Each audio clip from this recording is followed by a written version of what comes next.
우리가 오늘은 성탄절 감사 예배로 드립니다. 그렇다면 성탄절이 과연 우리에게 어떠한 의미가 있는 것일까?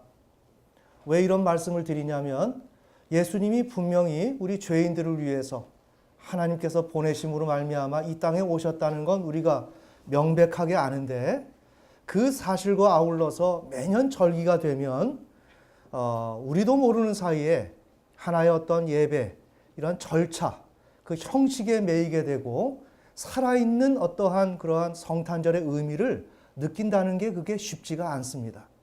그래서 오늘 그런 입장에서 성탄절은 오늘 우리 신자에게 어떤 의미가 있을까 하는 문제입니다. 그것은 바로 메리 크리스마스, 요 개념입니다. 그러니까 지금 오늘 우리 죄인들은, 우리 인간들은 하나님에게 불복종을 했어요. 그러니까 누누이 말씀드리지만 우리는 누구를 우리 머리 위에 두는 것을 힘들어합니다. 그러니까 하물며 우리는 하나님도 나의 이용 대상이지 하나님을 섬기려고 하는 그런 태도를 근본적으로 우리가 갖기가 힘들어요. 바로 이게 인간의 문제입니다. 그래서 우리가 불순종하고, 그래서 하나님과 분리되고, 그래서 고통을 경험할 수밖에 없는, 이른바 누가복음 15장의 탕자의 비유. 탕자가 아버지의 그 품을 떠나서 하나님 아버지 내가 독립할게요 라는 마음으로 해서 둘째 아들이 집을 떠납니다. 그래서 우리는 하나님을 떠나서 내가 생각한 대로 인생이 잘 꾸며질 줄 알고 사라질 줄 알고 그런 노력을 많이 하고 시도를 합니다. 그럼에도 불구하고 우리는 어때요? 참 예상치 못했던 좌절이 우리에게 다가온단 말이에요. 그래서 늘 교과서적인 표현이지만 우리가 하나님을 떠나면 이와 같이 절망과 좌절이 찾아온다. 이럴 때 우리 인간들은 뒤늦게 내가 왜 이렇게 힘들지? 돌고 돌다가 나중에는 예수님 한번 믿어봐, 하나님 믿어봐, 이런 주변의 소개를 받아서 신앙을 갖게 되고, 그래서 하나님의 그 필요성을 느낌으로 우리가 하나님 앞에 돌아가는 케이스가 많습니다. 그래서 우리의 삶의 문제를 하나님 앞에 내어놓고 우리가 기도를 하죠. 이때 우리 인간들이 필요한 것, 우리 천천히 새기면서 들어야 돼요. 이때 우리 인간들이 필요로 하는 것은 하나님께 기도해서 내가 기도한 그 자체를 받으려고 하는 게 아니에요. 우리 인간들은 내가 하나님에게 어떻게 수용되어지는가, 어떻게 하나님이 내 이야기를 들으시는가. 아멘. 여기에 중점이 있는 것이죠. 그래서 하나님이 내 얘기가 하나님께 전달이 되어서 그분이 정말 내 얘기를 듣고 나에게 반응하시는가 하는 것에 우리의 주안점이 있어요.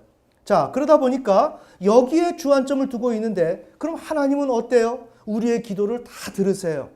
여러분이 거리를 다닌다든지 어디에서 무엇을 하든지 하나님 저는 이렇게 힘들어요. 진심으로 하나님 앞에 내가 돌이켜서 하나님 앞에 간구하고 내가 호소한다든지 중얼거린다든지 이런 이야기들을 하나님은 다 들으십니다. 자, 이럴 때 하나님은 어떻게 하시겠어요? 조치를 취하신단 말입니다. 그럼 어떻게 조치를 취해야 돼요? 하나님이 우리를 대면해야 되고 우리와 마주해야 되기 때문에 말씀이 육신이 되셔서 예수 그리스도가 이 땅에 오셔서 사람의 모습으로 오셔서 우리와 만남을 가지시고 우리의 죄의 문제를 해결해 주시고 우리를 인도하는 왕의 그런 직분 가운데서 우리를 돌보신다는 내용입니다. 아멘. 바로 이와 같이 하나님은 우리가 하나님께 돌이킨 자들에게 이런 방식으로 응답을 하신다. 다시 한번, 내가 하나님 앞에 기도를 했다. 기도를 하고 내가 힘들어요 라고 한다면 그때 누가 오시는가? 예수님이 오신다. 성부 하나님께서 성자 예수님을 통하여, 이른바 성령님을 통하여, 이제 예수님이 승천하셨기 때문에 성령님을 통하여 오늘 우리들을 이렇게 인도하시고 주관하시는 거예요. 자, 그러니까 우리가 고통과 고난 속에서 하나님을 의지하고 살아가는 자들에게는 하나님이 어떻게 하신다고요? 예수님을 보내신다고요. 바로 이것이 오늘 성탄절의 의미예요.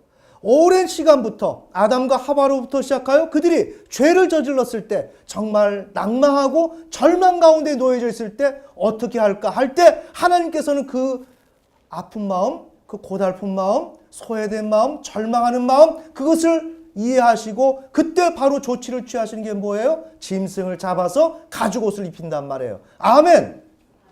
그러니까 매 순간마다 하나님께서는 우리가 안타까워하고 정말 하나님 나 좀 도와주세요 라고 하면 성부 하나님께서 직접 우리를 대면하시는 것이 아니라 그 하나님께서는 예수 그리스도를 보내셔서 그 예수를 통해서 우리의 하나하나의 문제들을 해결하신다는 거예요. 아멘.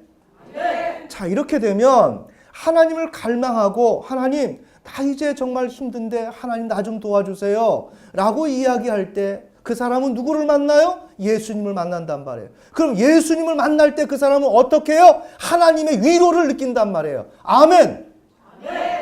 이게 바로 우리 인간들이 원하는 거예요. 그러니까 성탄은 뭐다? 메리 크리스마스다. 즐거운, 이 즐겁다, 행복하다라고 하는 것은 인간적인 즐거움, 행복이 아니에요. 하나님에게 위로를 받음으로, 하나님에게 받아들여짐, 수용되어짐으로 인하여 느끼는 감성이에요.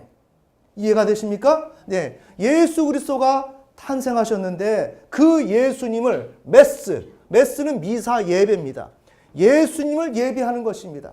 예수님이 태어나셨기 때문에 탄생하셨기 때문에 그 기념으로 예수님께 예배할 때 우리는 무엇을 느낀다? 즐거움을 느낀다. 이것을 다른 용어로 바꾼다면 콘솔레이션, 찬동, 허가, 시인, 호의, 위로. 우리가 예수님께 예배함으로 말미암아 우리는 하나님의 찬동을 얻고 하나님의 허가를 얻고 하나님의 시인을 얻고 하나님의 호의를 얻고 하나님의 위로를 얻는단 말이에요. 아멘. 이게 성탄절이라고요. 자, 그러면 오늘 본문 말씀은 동방박사. 우리 세 사람은 아니지만 예전부터 우리는 동방박사 세 사람 뭐 이런 이야기로 우리가 익히 알고 있는데 동방박사가 오늘 본문에 나온 것처럼 예수님, 아기 예수가 태어난 그곳을 무별히 인도를 하죠. 이 과정 속에서 이들이 하나님의 위로를 받는다는 거예요. 자, 오늘 이런 과정을 통하여 이 본문 내용을 통해서 우리가 이 성탄절을 통해서 위로를 받는데 그럼 어떻게 받는가? 그리고 어떤 자가 받는가 하는 내용을 좀 살펴보고 그래서 오늘 성탄절을 맞이한 우리들이 하나님의 위로를 받을 수 있는 그래서 정말 이것은 이론이 아니라 오늘 24일이죠. 24일이니까 오늘 어때요? 주무실 때. 오늘 이 시간부터 사모하란 말이에요. 우리의 문제는 하나님의 위로에 달려 있습니다. 아멘. 하나님이 위로하신다는 것은 예수 그리스도를 통해서 우리에게 다가오신다는 것을 얘기하는 거예요. 그래 오늘 성탄절 예배를 드릴 때는 내 마음속에 간절함이 있었던 거 우리 기복신앙을 추구하는 게 아닙니다.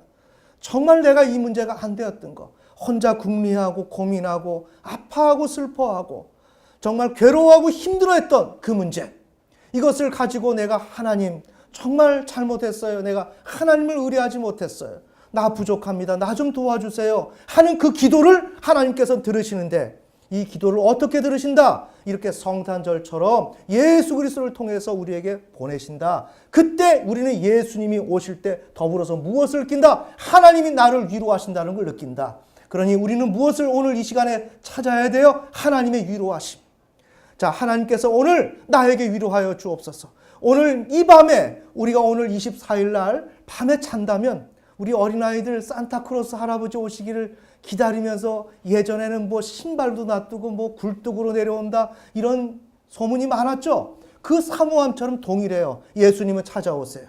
여러분이 얼마나 하나님을 향해서 사모했는지 얼마나 사모했는지 그게 바로 성탄절이에요. 놀랍죠? 오늘 이 성탄절은 이만큼 기대가 되는 거예요. 우리에게는 설레는 마음이 뭐예요? 하나님이 오시는 거. 어떻게 오시는 거? 나를 위로하신다고.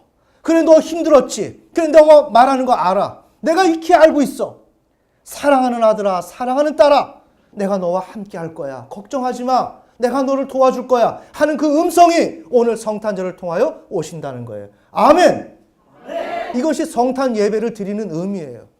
자, 그러면 오늘 본문을 통해서 이 과정이 동방박사들이 어떻게 경험했는지 이것을 좀 우리가 대충 한번 살펴보도록 하겠습니다. 자, 마태복음 2장 1절. 자, 2장 1절, 2절 우리 함께 읽겠습니다. 시작. 이제 헤롯 시대에 예수님께서 유대 베들레헴에서 태어나심에 보라 동쪽으로부터 지혜자들이 예루살렘에 와서 이르되 유대인들의 왕으로 태어나신 분이 어디 계시냐 우리가 동쪽에서 그분의 별을 보고 그분께 경배하러 왔노라 하니. 네. 자, 2장 1절에 보면 동쪽으로부터 지혜자들이라 그랬죠. KJV에서는 지혜자라 그리고 우리 개혁성경에서는 동방박사라고 얘기합니다. 자, 우리가 천천히 이 구절을 우리가 좀 상고할 필요가 있어요. 그래서 이 동방박사 지혜자들은 어떤 자냐? 천체를 연구하는 자들이에요.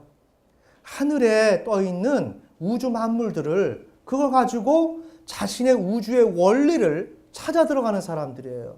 천천히요. 그냥 성경 보면 안 됩니다. 자, 그러니까 이들은 점성가예요.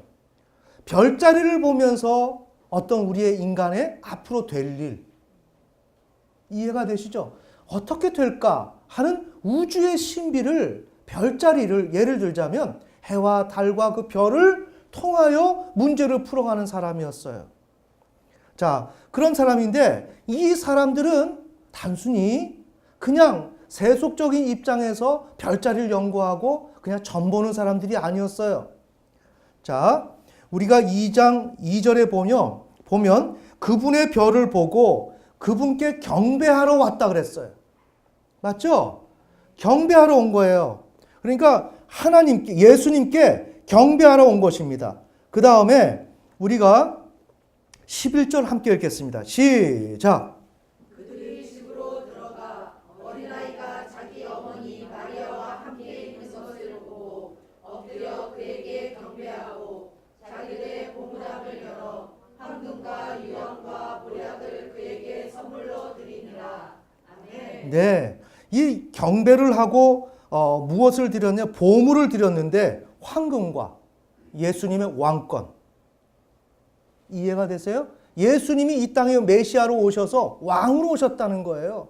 그것을 고백하는 거예요. 그 다음에 유황과 몰약. 몰약은 특히 시신에게 바르는 겁니다. 썩지 말라고. 무엇을 얘기해요? 예수님이 오늘 우리를 위해서 이들이 신앙을 고백하는 거예요. 메시아, 제사장으로서 정말 몸소 자신이 제물이 되어서 인간과 하나님과 이 사이를 연결시키는 그 사역을 하시기 위해서 오신 분이다 라는 것을 알고 있는 거예요. 이해가 되시죠? 그러니 얼마나 성경을 꿰뚫고 있는 겁니까? 얼마나 신앙을, 메시아 사상을 가지고 있으면서 메시아를 갈망했습니까? 그러면서 하나님을 경배한 자란 말이에요. 자, 그러니까 이들은 신앙적 상태가 어떠냐? 하나님을 경외했다. 천천히요. 자, 하나님을 경외한 자들입니다. 자, 그러면 이 두 가지, 이들이 점성가이면서 하나님을 경외했어요. 그 다음에 예수 그리스도가 아기 예수가 오실 때 놀라운 거죠. 아기 예수가 오셨을 때 이분이 앞으로 어떤 일을 할 것이라는 것까지 알 정도였어요. 그러니 신앙적 상태가 굉장히 좋은 거예요. 그런데 문제는 이들이 신앙적 과정을, 문제를 풀어가는 과정이 어떻게 풀어가느냐? 점성가다운 기질로서 문제를 풀어간단 말이에요. 점성가. 조금 전에 말씀드린 대로 천체의 움직임을 보면서 우주의 원리, 삶의 원리, 내 인생의 원리를 찾아 들어가는 것처럼 성경을 그렇게 봤단 말이에요. 자, 그러니까 여기에서 뭐예요? 자신의 그 직업, 점성가. 네? 이것이 뭐예요? 칸트로 말하면 지성. 맞습니까? 네. 이성. 내가 가지고 있던 그 지식으로서 저게 기타고 이게 칠판이다라는 걸 우리가 판단하고 아는 것처럼 점성가는 어때요? 이런 점성가의 원리로 신앙을 보게 된단 말이죠. 아멘. 아멘. 그러다 보니까 그것을 가지고 있고 더불어서 예수님이 오신 그 목적을 훤히 알고 있었던 것처럼 신앙에 정통했단 말이에요. 신앙에 정통하면서 하나님의 말씀도 그런 점성가의 그 입장에서 이렇게 바라보게 되는 거예요. 자, 그 예가 뭐냐? 우리 찾아봅시다. 미가서 5장 2절. 좀 재밌어요. 이렇게 뭐 너무 성탄절에 어떤 그 개념적으로만 하는 게 아니라 미가서 5장 2절. 지금 이들은 점성가로서 성경을 꿰뚫고 있었단 말이에요. 자, 5장 2절 함께 읽겠습니다. 시작. 그러나 너 베들레헴 에프라다야, 내가 유다의 수청 가운데서 작을지라도 이스라엘에서 치리자가 될 자가 내게서 내게로 나아오리라. 그의 나아감은 예적부터 있었으며 영원부터 있었느니라. 아멘. 네, 그래서 이스라엘에서 치리자가 될 자가 내게서 내게 나오리라. 그 베들레헴에서 나온단 말이에요. 이 치리자가 나온다는 메시아가 지금 이 미가서를 통해서 이런 사상을 가지고 있는 거예요. 신학적인 지식을 가지고 있어요. 자, 그런데 더 앞서 민수기 24장 17절. 민수기 24장 17절. 지금까지 동방박사가 별을 쫓아갔을 때 별의 인도함을 받고 아기 예수를 발견하는 이것을 매우 신비주의적으로 우리가 해석한 경향이 많아요. 하지만 그것은 그릇된 것입니다. 하나님은 사실에 입각해서 성경을 쓰셨고 사실에 입각해서 동방박사들을 이렇게 사용하셨고 인도하셨습니다. 자, 민수기 24장 17절 함께 읽겠습니다. 시작. 내가 그를 볼 터이나 지금 보지 아니하며 내가 그를 바라볼 터이나 가까이서 보지 아니하리로다. 야곱에게서 한 별이 나오며 이스라엘에게서 한 볼이 일어나서 모압의 구석구석을 치고 셋의 모든 자녀들을 멸하리로다. 아멘. 네, 지금 여기서 뭐예요? 야곱에서 한 별이 나오며, 자, 우리는 이 별이라는 게 이게 별이란 지금 단어가 단수로 되어 있습니다. 단수로 되어 있으면 별이라는 건 복수로 되어 있다면 물리적인 별을 의미하는 것입니다. 그렇겠죠? 근데 단수로 되어 있다면 이건 상징을 의미하는 것이고 예수 그리스도를 의미하는 것입니다. 그런데 항상 자기가 하는 일에 의해서 그 기준에 의해서 세상 만물을 봐요. 내가 가지고 있는 생각에 의해서 모든 것을 그렇게 판단한단 말이에요. 이들은 이것이 하나의 유대 전통이에요. 민수기 24장 17절에 나오는 거 야곱에게서 한 별이 나온다. 이게 유대 전통으로 나와 있는 겁니다. 그런데 우리 일상의 사람들은 어때요? 아, 왕이 오시나 보다. 누군가가 오시나 보다. 별처럼 으뜸되는 존재가 오시나 보다. 이렇게 생각할 텐데 이들은 직접적으로 별이 무언가 개입되었을 것이다 라고 생각했단 말이에요. 아멘. 아멘. 유대 전통에 의해서 무언가 메시아가 오실 때 무언가 그 직접적인 물리적인 별이 개입되었을 수 있다. 이러한 가정을 전제를 가지고 추론을 했단 말이에요. 그렇다면 성경에서 별이라는 존재가 지금 별은 뭐예요? 우리 지구지 않습니까? 그죠? 행성이란 말이에요. 이 행성이 쉬운 말로 말하면 이 동방 박사들이 아기 예수를 찾아가는 과정 속에서 이 별은 어떻게 작용했어요? 인격적으로. 맞죠? 사람처럼 작용했단 말이에요. 그들의 발걸음과 보조를 맞추면서 인도를 해줬단 말이에요. 그 다음에 하나님의 그러한 구원, 구속사적인 관점 속에 그대로 호응하는, 함께 움직여지는 그런 역할을 했단 말이에요. 무엇가? 예를 들자면 우리 지구 같은 이 우주가, 이 땅덩어리가 하나님의 그러한 역사 가운데 호응을 했단 말이에요. 그러면 이게 가능하겠느냐? 어떻게 이 지구가, 무생물이 무엇을 하나님의 그 뜻을 알아서, 예를 들자면 그렇게 움직여지겠느냐 이거예요. 그런데 이 점성가들은 자신들이 직업이 점성가였기 때문에 성경을 그런 관점으로 보기 시작했단 말이에요. 그래서 이 지구가, 예를 들자면 이 행성이 인격적이다 라는 것을 알고 이 행성이 신앙적 존재다.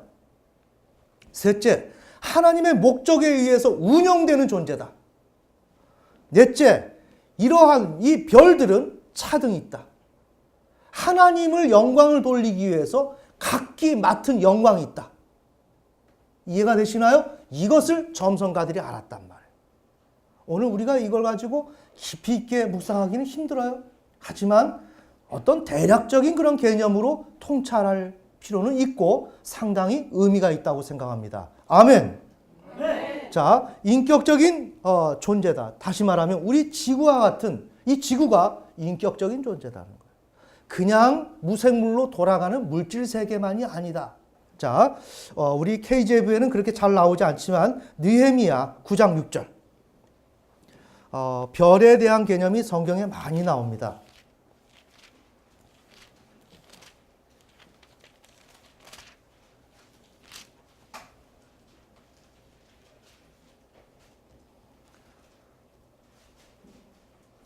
자, 9장 6절 읽겠습니다. 시작. 주 주는 홀로 주시니 주께서 하늘과 하늘들의 하늘과 그것의 모든 군대와 땅과 그 안의 모든 것과 바다들과 그 안의 모든 것을 지으시고 그것들을 다 보존하시오매 하늘의 군대가 주께 경배하나이다. 아멘. 네. 그래서 여기서 이 구절을 공동 번역에서는 어떻게 나오냐면 이러한 별들에게 목숨을 불어넣었단 말이에요. 아멘. 네. 별들에게 목숨을 불어넣었다고요. 그냥 우리 지구가 그냥 존재하는 게 아니라 목숨이 있단 말이에요. 목숨이 있다고요. 그 다음에 자, 요걸 우리 체크해 놓으시고 욥기서 38장 7절로 가겠습니다.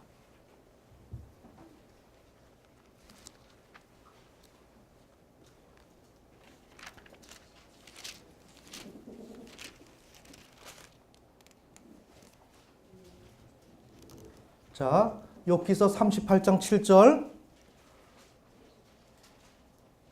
837페이지 네, 그 바로 뒤쪽입니다. 욥기서 38장 7절 읽겠습니다. 시작. 어느 때 새벽별들이 함께 노래하고 하나님의 모든 아들들이 기뻐 소리를 질러내나. 아멘.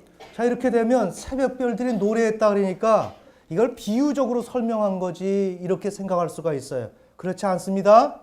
이 별들이 노래를 하는 겁니다. 별들이 노래를 하는 거예요. 이거를 우리가 듣지 못할 뿐이에요.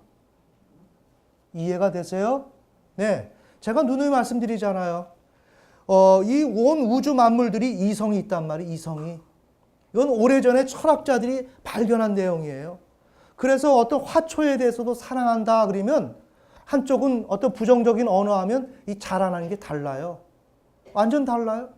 그 다음에 제가 누누이 실험을 해서 말씀드렸던 것처럼 먹던 그 포도를 유리병에다가 그 마개를 꼭 잠궈서 한쪽에 이거 A 놔두고 이쪽에 B 놔두고 여기다가 격려해주면 그 다음에 이쪽은 비난하는 소리를 하지 않습니까? 이게 한 일주일 정도 가면 곰팡이 색깔이 달라요.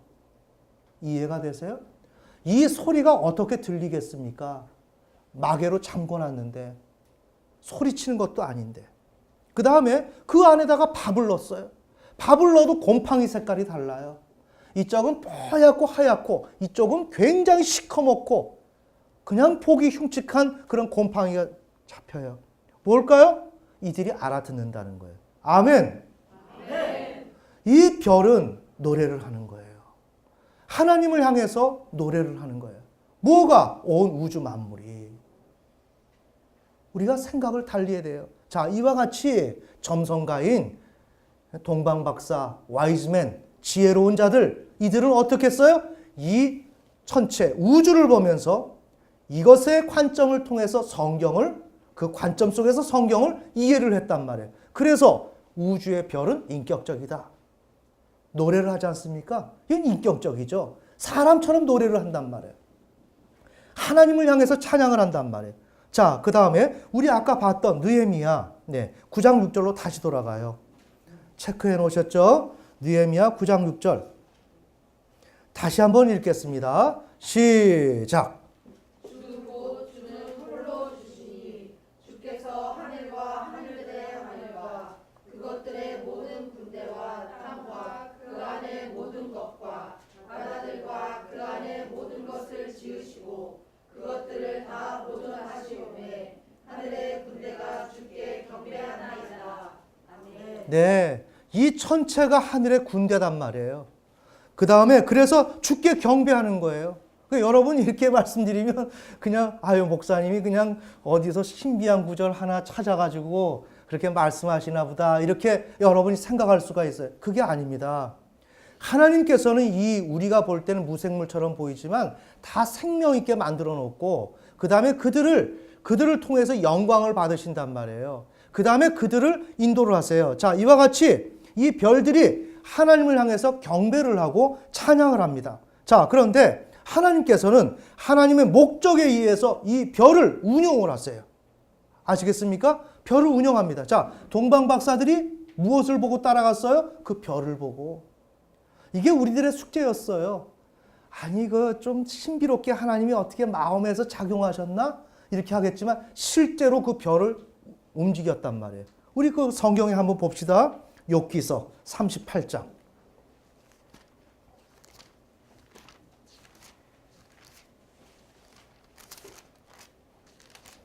욥기서 38장 31절, 32절.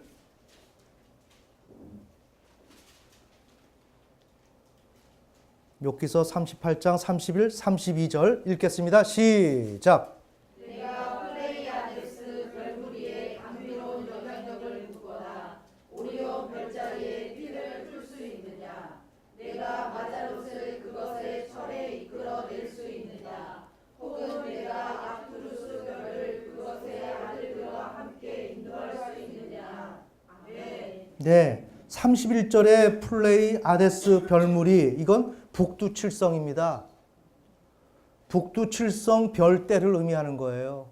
네? 그러한 감미로운 영향력을 묶거나 별대를 묶어놓은 거예요. 아멘. 아멘. 자, 별대를 묶어놨고 그 다음에 32절에 보면 내가 악투루스 별을 그것의 아들들과 함께 인도할 수 있느냐? 별을 움직인다는 거예요. 이게 욥에게 말씀하시는 거예요. 너가 이런 걸 아냐? 내가 별을 움직이는 거야. 별은 그냥 그 자리에 가만히 그냥 행성으로 못 박혀 있듯이 박혀 있는 게 아니야. 내가 언제든지 이들을 사용해서 내가 영광 받으려고 하면 얼마든지 하는 거야. 이게 하나님의 의도예요. 바로 점성가인 와이즈맨 동방박사는 성경을 자신들의 관점 속에 관심을 가지고 있는 입장에서 성경을 보았을 때 이 우주의 이 별이 바로 우리가 민수기 24장 17절 야곱에서 한 별이 나온다 라고 하는 것처럼 무언가 이 별을 통해서 하나님께서 계시하실 것이다. 치리자가 나타나실 것을 이 별과 관련해서 하나님께서 계시할 수 있다라는 전제를 미리 가지고 있었단 말이에요. 아멘. 네. 왜? 충분히 인격적이고 하나님은 별을 운용하시는 분이기 때문에 이런 관점 속에서 남다른 시각을 가져서 그가 이제 그 별을 통해서 예수님을 찾아가는 거예요. 자, 그래서 마태복음 2장 2절로 갑시다. 다시. 이런 본문 해석은 이렇게 익히 들어보지는 못했을 겁니다. 마태복음 2장 2절. 이르되 유대인들의 왕으로 태어나신 분이 어디 계시냐? 우리가 동쪽에서 그분의 별을 보고 드디어 그 별이 나타난 거예요. 이러한 전제를 가지고 있는 그들에게 그 별이 나타난 거예요. 이해가 되시죠? 네. 충분히 성경에서는 이걸 말씀하고 있었고, 그래서 이런 하나님의 그 역사하심은 동방박사들이 가지고 있던 전제, 그것을 통해서 성경을 보는 그런 관점, 그것을 이용하셔서 그 별을 통해서 예수님, 아기 예수가 태어난 것을 알게 하시고 또한 이 우주적인 이러한 하나님의 그 행하심을 드러내시는 하나님의 행보가 여기에 나타난다는 거죠. 자, 그래서 마태복음 2장 2절에서 6절, 그래서 이제 여기에서 이 박사들이 와서 3절에 헤롯 왕이 이 일들에 대해서 듣고 또 그와 함께한 온 예루살렘이 소동을 하는 거예요. 정말 이 별을 통해서 그럼 아기 예수가 메시아가 탄생한다는 건가? 그러면서 이제 들썩들썩 하는 것입니다. 자, 이런 과정을 쭉 거친 다음에 9절로 가요. 9절로 그들이 왕의 말을 듣고 떠나가는데 이제 한 번 소동을 벌인 다음에 이들이 이제 떠나가는 겁니다. 떠나가는데 보라, 동쪽에서 그들이 보았던 그 별. 그죠? 마태복음 2장 2절에서 봤던 그 별이 이야기하는 중에 사라졌는지 나타나지 않았단 말이에요. 보이지 않았는데 이제 그들이 한바탕 소동을 벌이고 왕의 말을 듣고 떠나가는데 보라, 동쪽에서 그들이 보았던 그 별이 나타난 것이에요. 나타났습니다. 인격적이죠. 하나님의 운행하심. 하나님이 이 별을 컨트롤하신단 말입니다. 그래서 이들에게 보이시는 겁니다. 자, 그렇게 보라, 그들이 보았던 그 별이 나타났는데 그 별이 그들보다 어떻게 갔다고요? 앞서가다가 별이 앞서간단 말이에요. 잘 들어야 돼요. 네, 별이 앞서가는 거예요. 그 다음에 앞서가다가 그 어린아이가 있는 곳에 이르러 멈추어 서니라. 어린아이가 있는 곳에 멈추어 서는데 이게 원어에서 보면 그 아이가 있는 곳 위에 머물러 설 때까지 머물러 섰음. 그러니까 아이가 있는 곳에 머물러 설 때까지. 자, 이 별이 멈추어 선 것입니다. 앞서가다가 멈춰 섰어요. 근데 왜 멈춰 섰느냐? 이 박사들이, 지혜자들이 걸어가서 아이가 있는 곳에 서기까지 이 별이 멈춰 섰단 말이에요. 이해가 되시죠? 네, 이건 하나의 신비로운 현상이 아니에요. 다시 말하면 오늘 우리는 이해를 어떻게 이해를 들면 될까? 우리가 하나님을, 이들은 하나님을 경외하는 자들이고 하나님 이제 나의 힘으로 사는 것, 이건 의미가 없어요. 어떻게 살든지 하나님을 경외하고 하나님을 의지하고 인정하고 살아가는 것을 원칙으로 삼되 그 과정이 아무리 힘들어도 나는 그것을 견뎌나갈 거예요. 이게 경외하는 자들의 태도죠. 네. 그러면서 언제나 메시아를 갈망하고 하나님의 위로하심을 갈망하는 그들에게 이들은 어떻게 메시아를 찾는 것은 어떻게 찾겠어요? 점성가적인 스타일로 찾겠죠? 그렇지 않습니까? 그러니까 이 별이 인도하는 대로 메시아가 언제 오나? 오늘 우리에게 구원의 하나님이 언제 오시나? 오늘 나에게 내가 이런 기도 제목을 가지고 기도하는데 언제 응답이 있나? 이것은 응답은 뭐예요? 예수 그리스도가 오심으로 응답이 있단 말이에요. 아멘. 그러니까 내가 하나님 앞에 기도하고 나아갈 때는 나도 모르게 이러한 동방 박사들처럼 어때요? 예수 그리스도를 찾아 나서는 여행이다. 그런 건 내가 가는 길이 그렇다. 아시겠죠? 자, 이들이 그렇게 왔단 말이에요. 그렇게 오는 과정 속에서 지금 하나님께서 이 별들을 가지고 인도를 하시는 거였어요. 자, 그래서 하나님은 이 별들이 인격적이고 하나님의 수중에 있는 존재들이라 이렇게 운용을 하시면서 이들에게 인도를 하신 거죠. 자, 이때 10절을 보겠습니다. 함께 읽겠습니다. 시작! 그들이 그 별을 보고 심히 크게 기뻐하고 기뻐하더라. 네, 이들이 왜 그 별을 보고 기뻐할까요? 천천히요. 왜 그 별을 보고 기뻐할까요? 그 별이 뭐가 어때서? 지금 신비롭게 역할하는 것은 알겠지만 그 별을 가지고 기뻐할 리는 없고 그 별이 아기 예수가 어디에 있는지를 알려주기 때문에 기쁜 거죠. 그렇지 않습니까? 네, 그 아기 예수가 있는 곳에 다다를 때까지 그 별이 멈춰 서 있었어요. 그러고 나서 그것을 알게 되었을 때 이들은 그 별을 보고 심히 기뻐했단 말이에요. 이 말은 무엇이냐면 이제는 아기 예수를 만날 수 있게 되었다라는 거. 아멘. 이제는 우리가 구원자이신 예수를 만날 수 있게 되었다는 거. 이제는 내가 그렇게 사모해오던 예수님이 나에게 찾아오신다. 아멘. 이럴 때 얼마나 기쁘겠어요. 이제 드디어 그 예수를 만난다는 것은 바로 그 시대에 메시아가 오시는 것인데 그 메시아가 오시면 어때요? 이 동방 박사들에게는 자신들이 갈망하고 구원을 꿈꾸었던 그 현실이 각자에게 하나님의 은혜 가운데서 임하게 될 거 아닙니까? 아멘. 그러니까 자기 자신이 이제는 예수가 오시게 됐다.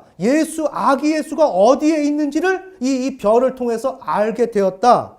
알게 되었기 때문에 이제는 어때요? 그 예수를 통해서 내가 문제 해결을 받을 수 있게 되는 이러한 시점에 이르게 되다 보니까 드디어 하나님은 나를 알아보셨다. 아멘. 그래서 하나님은 나를 알아보셨다 라는 의미에서 잘 보세요. 그 별을 보고 심히 기뻐하고 기뻐하더라. 이 말은 우리가 원어로 보면 어떻게 됐냐? 그들이 기쁨으로 기뻐함을 얻었다 이렇게 되는 거예요. 그들이 기쁨으로 기뻐함을 얻었다.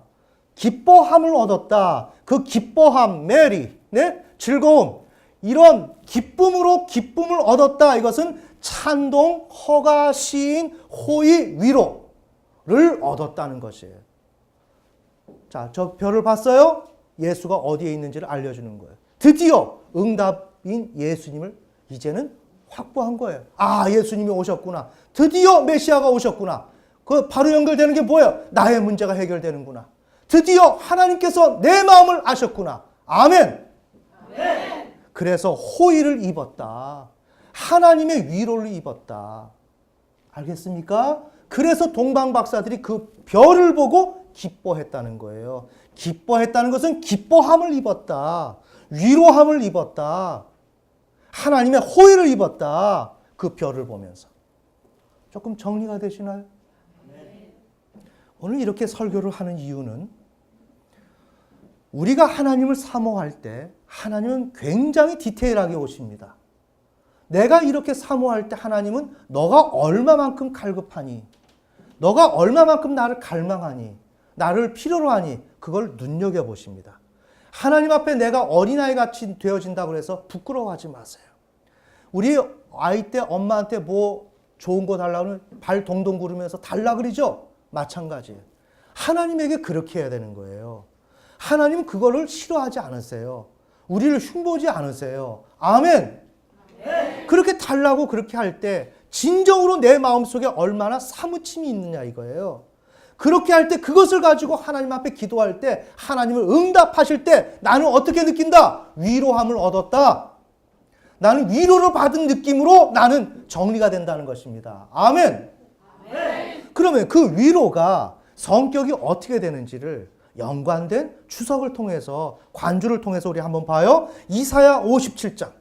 자, 하나님 그 위로를 하실 때 동방 박사들이 위로함을 받았어요. 그 별을 보면서 위로함을 받았는데 우리가 위로함을 하나님을 통해서 받을 때 어떻게 받는가? 이사야 57장 13절.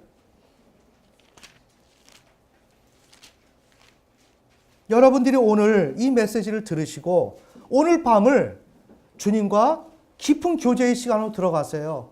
마음껏 사모하세요. 하나님 나에게 응답해 주세요. 나에게 대답해 주세요. 나 만나 주세요. 아시겠죠? 하나님은 충분히 오늘 밤에 나타나시는 거예요. 아멘. 네, 이게 신앙의 실제입니다. 자, 이사야 57장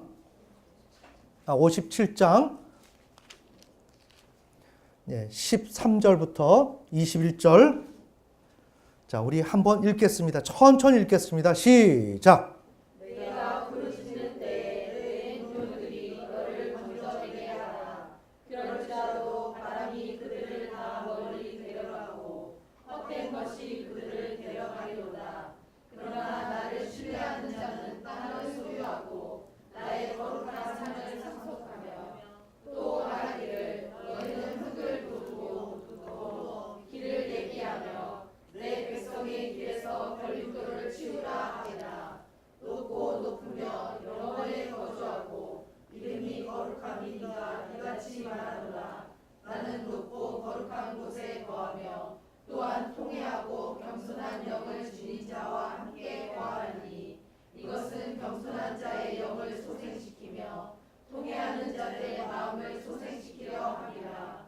내가 영원히 다투지 아니하며 내가 항상 노하지 아니하리니 이는 영과 빛 내가 만든 혼들이 내 앞에서 쇠할 것이기 때문이라. 그의 탐욕의 불법으로 인해 내가 노하여 그를 쫓으며 나를 숨기고 노하였으나 그는 반대로 가려고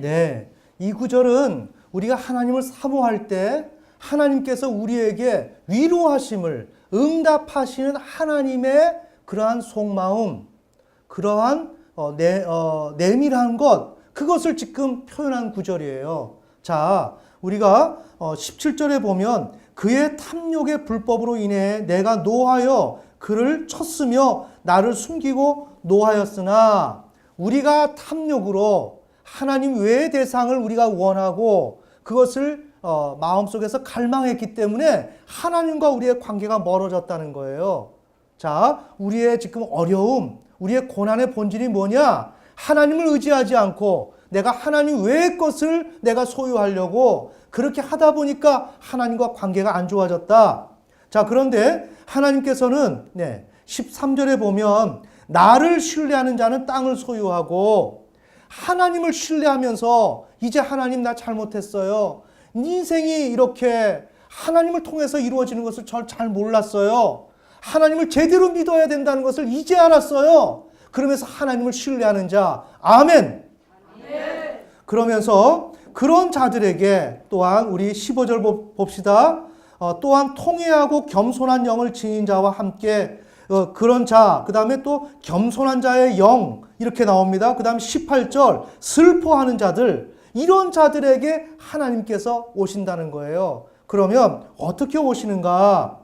15절 조금 전에 읽었던 대로 높고 높으며 영원에 거주하고 이름이 거룩한 이가 이같이 말하노라. 나는 높고 거룩한 곳에 거하며 또한 통회하고 겸손한 영을 지닌 자와 함께 거하나니, 이 말은 무엇이냐? 나는 높고 거룩한 곳에 거하지만 내가 이 자리에 그대로 있지만은 않겠다.